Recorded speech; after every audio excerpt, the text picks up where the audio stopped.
Korang bayangkan budak perempuan ni baru umur 13 tahun tapi dia hilang macam tu je, tak ada CCTV, tak ada saksi. Bila jumpa balik cuma tinggal rangka dia je dekat satu kawasan sungai yang sunyi, sepi.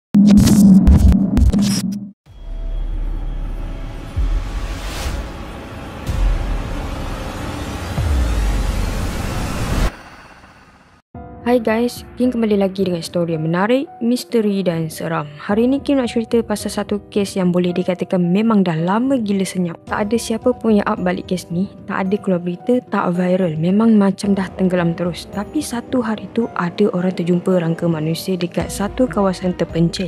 Bila siasatan dijalankan, baru semua orang sedar penemuan rangka manusia ni bukan biasa-biasa. Dan dari situlah kes yang dah terkubur hampir 50 tahun ni tiba-tiba muncul semula. Bukan sebab ada saksi baru, tapi sebab kemajuan teknologi forensik yang akhirnya berjaya dedarkan identiti sebenar mayat tu. Dan apa yang terbongkar memang tak masuk akal.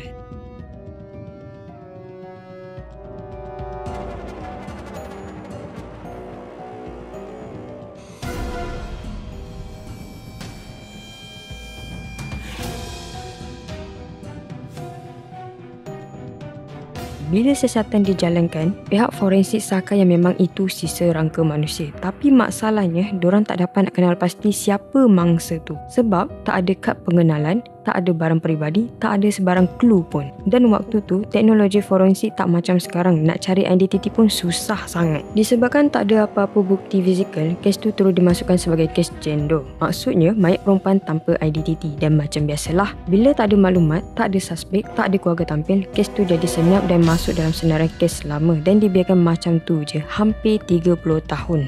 Tapi siapa sangka tulang yang dah berhabuk tu sebenarnya simpan satu rahsia besar.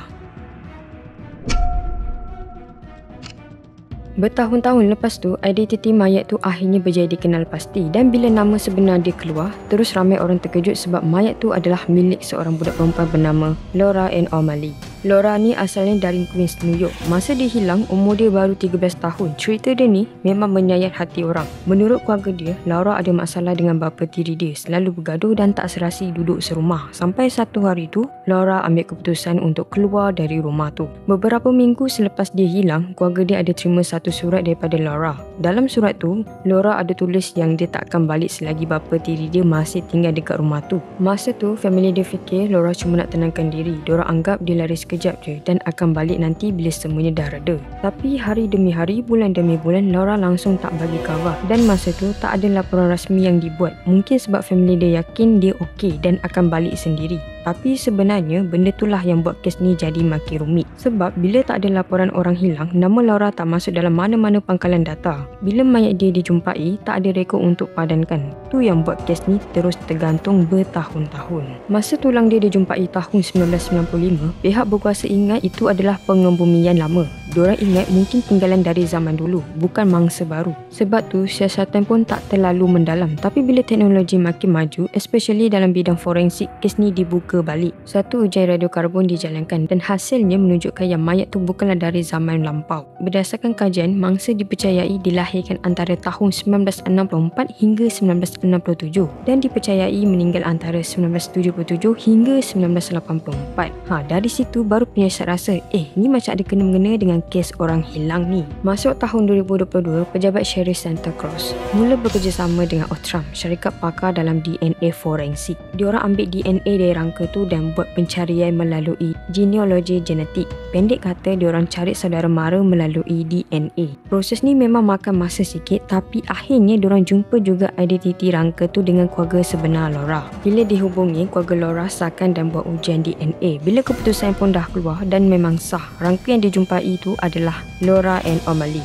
Selepas hampir 50 tahun, misteri kehilangan dia akhirnya terjawab. Tapi guys, walaupun identiti dia dah tahu, banyak benda lain masih jadi tanda tanya. Macam mana Laura boleh sampai sejauh California? Dari New York ke California tu bukan dekat. Dia jalan kaki ke? Naik bas ke? Ada orang bawa dia ke? Dengan siapa dia tinggal sepanjang dia hilang? Apa yang dia lalui sepanjang bertahun-tahun tu? Dan yang paling penting, apa sebenarnya yang terjadi sampai dia mati? Sampai sekarang, pihak berkuasa masih belum dapat tentukan punca kematian dia. Tak tahu sama ada dia dibunuh atau dia terlibat dalam kemalangan atau ada sesuatu yang lebih gelap berlaku. Tapi sekurang-kurangnya dia dah dapat nama dia balik daripada jendo. kepada Laura and O'Malley. Dan sekarang kes ni tengah dibuka semula untuk siasatan. Kalau ada sesiapa yang pernah nampak atau tahu apa-apa pasal Laura, pihak polis minta tampil bantu. Kadang-kadang kebenaran datang dari mulut orang yang paling kita tak sangka. Dan mungkin dalam diam ada orang yang tahu apa sebenarnya berlaku dekat Laura. Tapi bila fikir balik kan, macam mana Laura boleh sampai sejauh tu? Dari Queens, New York, tiba-tiba mayat dia dijumpai dekat tepi sungai dekat California. Jauh sangat dia pergi tu. Dia pun baru 13 tahun, tak ada lesen, tak ada duit, tak ada sesiapa pun yang tahu dia ke mana. Nak cakap dia lari sendiri, mampu ke budak umur macam tu survive seorang-seorang?